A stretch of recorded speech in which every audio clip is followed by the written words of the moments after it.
تصوف و سلوک کا انسائکلوپیڈیا۔ تصوف اخلاق حسنہ کا دوسرا نام ہے۔ یہی وجہ ہے کہ تصوف کا ایک نام علم الاخلاق بھی ہے۔ اللہ نے انسان کو خیر اور شر کا مجموعہ بنایا ہے۔ شر سے خیر تک سفر طے کرنے کو تصوف کہا جاتا ہے، اور اسی دوران جو مشقتیں، ریاضتیں اور جو محنت کرنی پڑتی ہے، اسی کو سلوک کہا جاتا ہے۔ انسان کا اوصاف حسنہ کا مجموعہ بن جانا اور اس کے شر پر خیر غالب آنا تصوف و سلوک کا مقصد ہے۔ یہ ہوگا کیسے؟ اس کے لیے ہمارے پیر و مرشد حضرت مولانا پیر حافظ ذوالفقار احمد نقشبندی نے تصوف و سلوک کے نام سے ایک کتاب لکھی ہے، جو در حقیقت اسی موضوع پر لکھے گئے ہزاروں صفحات کا خلاصہ و نچوڑ ہے۔ کتاب کو 13 ابواب میں تقسیم کیا گیا ہے۔ پہلے باب میں علم تصوف کا تذکرہ ہے، جس کو 3 دلائل کی روشنی میں بیان کیا ہے۔ پہلی دلیل قرآن عظیم الشان سے، دوسری احادیث مبارکہ سے، اور تیسری عقلی دلیل کے ذریعے علم تصوف کو واضح کیا ہے۔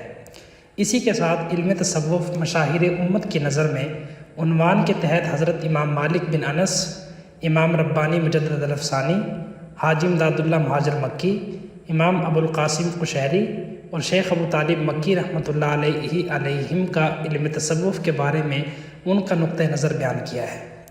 دوسرا باب تصوف کیا ہے میں 21 اکابرین امت نے تصوف کی جو تعریفات اپنے ذوق اور فہم کے مطابق کی ہیں، ان کو درج کیا ہے۔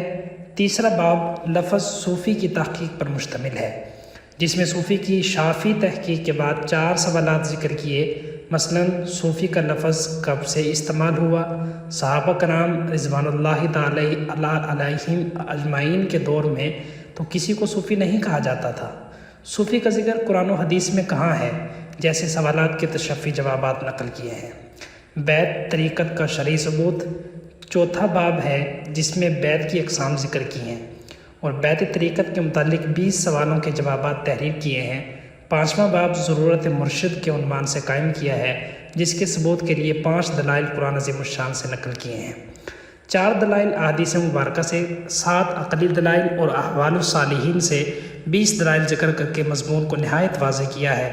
آداب مرشد چھٹا باب ہے، جس میں شیخ و مرشد کے 30 آداب بیان کیے ہیں، جو ایک سالک کے لیے غذا کی حیثیت رکھتے ہیں۔ 7واں باب خانقاہوں کا قیام کے متعلق ہے۔ خانقاہ کا مفہوم بیان کرتے ہوئے صفحہ نمبر 126 پر لکھتے ہیں، انسان کی ظاہری آنکھ کی بینائی کو بصارت کہتے ہیں، اور باطنی آنکھ کی بینائی کو بصیرت کہتے ہیں۔ خواہشات نفسانی کی پیروی کرنے سے انسان کی بصیرت چھین لی جاتی ہے اور دل اندھا ہو جاتا ہے۔ ذکر اللہ ایسا تریاک ہے جو اندھے دلوں کو بھی نہ بلکہ مردہ دلوں کو زندہ کر دیتا ہے، اور جہاں یہ تعلیم دی جاتی ہے وہ جگہ خانقاہ کہلاتی ہیں۔ خانقاہ کے قیام کے متعلق قرآن عظیم الشان سے 3 دلیلیں، احادیث مبارکہ سے بھی 3 دلیلیں، اور آخر میں عقلی دلیل بھی ذکر کی ہے، جس سے خانقاہ کی ضرورت اور اہمیت عیاں ہوتی ہے۔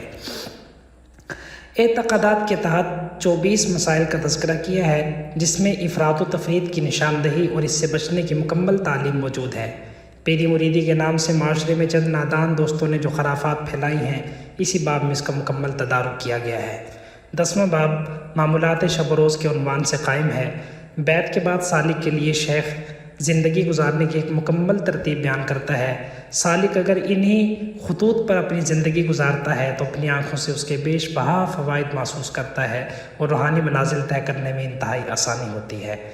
معارف و حقائق 11واں باب ہے، جس میں سالکین راہ طریقت کے لیے تصوف کی معتبر کتابوں سے مشائخ کرام کے ارشادات اور فرمودات ذکر کیے ہیں، جس کا مطالعہ ایک سالک کے لیے نہایت اہمیت کا حامل ہے۔ 12واں باب اخلاق حمیدہ ہے، جس میں حسن اخلاق کی فضیلت، اہمیت اور صفات حسنہ در آنے کے اسباب پر تفصیلی بات کی ہے۔ یہ باب آخر میں لا کر اس کی طرف اشارہ کیا ہے کہ تصوف کا مقصد اخلاق کریمانہ کا حصول ہے۔ 13ویں باب میں 49 وہ سوالات جو تصوف اور اہل تصوف کے بارے میں اکثر ذہنوں میں پائے جاتے ہیں، ان کے تشفی جوابات تحریر کر کے کتاب کے تتمہ اور تکملہ کے طور پر شامل کیے گئے ہیں۔ یہ صرف ایک کتاب ہی نہیں بلکہ تصوف کا انسائکلوپیڈیا بھی ہے۔ تصوف کے دقیق مسائل کو انتہائی آسان اور عام فہم زبان میں بیان کیا گیا ہے۔ اس میں صرف الفاظ ہی نہیں، کیفیات بھی شامل ہیں کیونکہ صاحب کتاب صرف مؤلف ہی نہیں، صاحب دل بزرگ بھی ہیں۔ انہوں نے پوری زندگی تصوف سیکھنے اور سکھانے میں گزاری ہے، چنانچہ اس لحاظ سے ان کو پوری دنیا میں سند کی حیثیت حاصل ہے۔ انہوں نے تصوف و سلوک کے اپنے دور کے آفتاب علم و مہتاب طریقت بزرگوں سے سیکھا ہے۔ 18 سال کی عمر میں انہوں نے عمدۃ الفقیہ کے مؤلف مولانا سید زوار حسین شاہ نور اللہ مرقدہ سے بیعت کی۔ 9 سال تک ان سے کسب فیض کیا گیا اور ان کی وفات کے بعد حضرت مرشد عالم خواجہ غلام حبیب رحمۃ اللہ علیہ سے بیعت کا تعلق استوار کیا اور بقایا اسباب سلوک طے کیے۔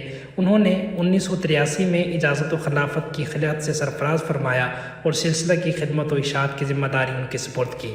حضرت جی مد ظلہ العالی نے مشرق مغرب شمال جنوب میں سلسلے کی ترویج و اشاعت کے لیے تبلیغی سفر کیے، جہاں پر لاکھوں لوگ آپ کے ہاتھ پر کلمہ طیبہ پڑھ کر اسلام میں داخل ہوئے اور ہزاروں لوگ ان کے ہاتھ پر بیعت ہوئے۔